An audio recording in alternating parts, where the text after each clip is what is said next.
Bienvenue, j'espère que tu vas bien.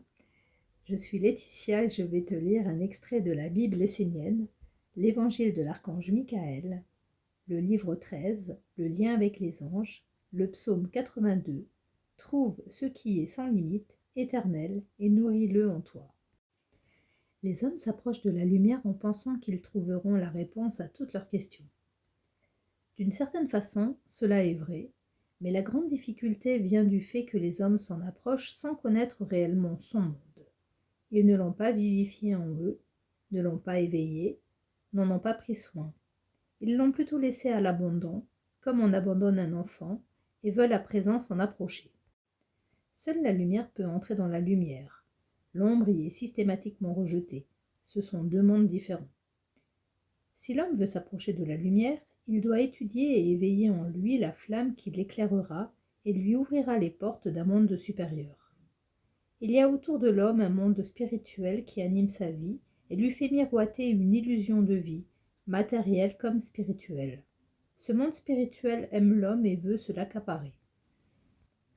Je dis à ceux qui sont de véritables chercheurs et qui aspirent à traverser le monde des illusions de toujours éveiller ce qui est grand en tout.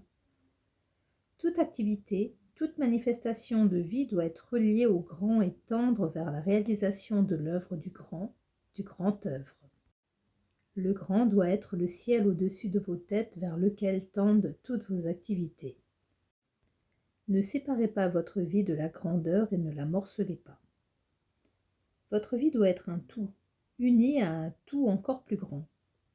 L'homme ne doit pas se contenter d'une vie, d'une façon de vivre, d'un rythme de vie qui ne nourrisse en lui que l'espoir, même celui de devenir un jour le porte-parole de la lumière ou même la lumière elle-même. Seule la lumière trompeuse du monde spirituel justifie la petitesse de l'homme. La véritable lumière ne vient qu'à partir du moment où le petit est uni au grand. L'homme doit se lever, regarder sa vie intérieure et y trouver ce qui est grand en potentiel, majestueux, digne de respect, de dévotion. Alors il doit éveiller, faire grandir, illuminer cette semence de grandeur, cette étincelle du feu jusqu'à ce qu'elle redevienne flamme en lui, et même qu'elle redevienne lui, le feu pur de la vie divine qui anime toute vie authentique. L'homme doit devenir cette flamme et même plus. Ne cherche pas la lumière dans la limite du monde de l'homme ou du monde spirituel. Trouve ce qui est sans limite, éternel, et nourris-le en toi. Prends-en soin, fais-le grandir, donne-lui un corps. Ne sois pas petit dans tes espérances, ne te projette pas dans ce qui n'est qu'un plus que toi-même. Cultive un objectif, une œuvre grandiose qui ne se limite pas uniquement à ta personne ou à une seule vie sur terre. Ne te limite pas et n'enferme pas ton monde, car tu ne pourrais entrer dans le royaume de l'illimité. Cherche ce qui est grand au-delà de toi, de tes concepts, de tes croyances, de tes rêves. Cherche ce qui est noble, pur, vrai, sublime de toute éternité.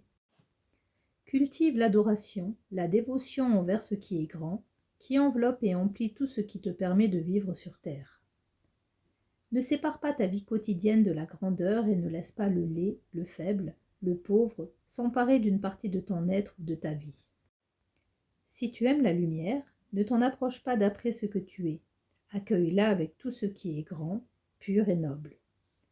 Si tu rencontres un arbre majestueux, une montagne, un maître, ou quoi que ce soit qui te paraît en communion avec la grandeur, observe comment il vit, respire, pense.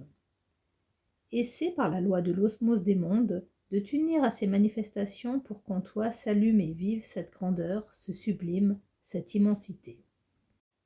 Que ton être ne soit plus simplement une petite maison, mais plutôt un grand palais, une terre, un monde qui peuvent accueillir plusieurs mondes, beaucoup de mondes pour célébrer et partager la grandeur. Naturellement, l'homme veut préserver sa vie.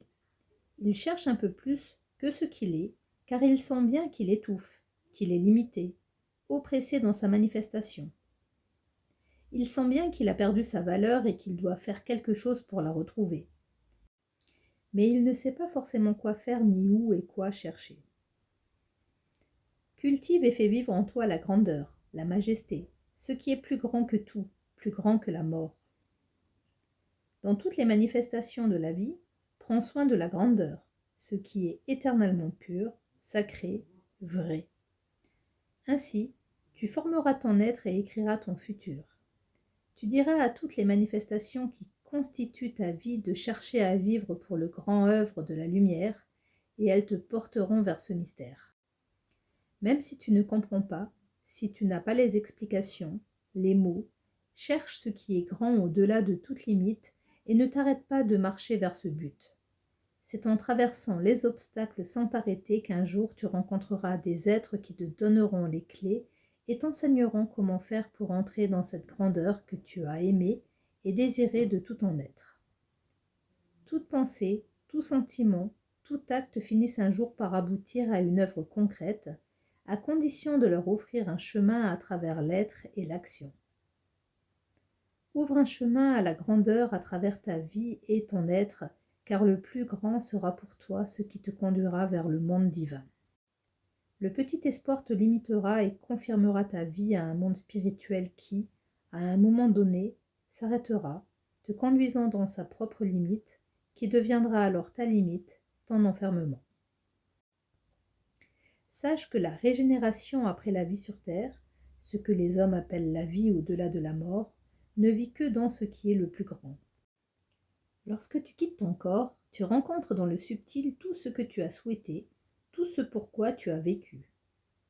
Si tu es un Essénien, c'est vers le grand que tu iras, car c'est pour le grand œuvre de la lumière que tu te seras engagé et que tu auras vécu. Cet être vivra dans les mondes spirituels de tes pensées et de tes actes engendrés pendant ta vie sur terre. Il t'ouvrira le chemin et te placera à la porte du monde divin, qui est à l'origine de toute grandeur, de toute majesté, de toute pureté et vérité. Alors tu comprendras que ce qui te faisait croire que tu étais trop faible, trop petit, était le monde spirituel, qui te volait ta grandeur, ta royauté, ta capacité de servir le monde supérieur. Lorsque le plus petit se met au service du grand, il devient grand. Rappelle-toi, le plus grand, c'est toi demain. Alors conduis toute ta vie vers ce qui est grand. Merci de m'avoir écouté jusqu'au terme de cette lecture. Si cette lecture a un sens pour toi, tu peux, s'il te plaît, me l'indiquer en commentaire. Abonne-toi pour me soutenir.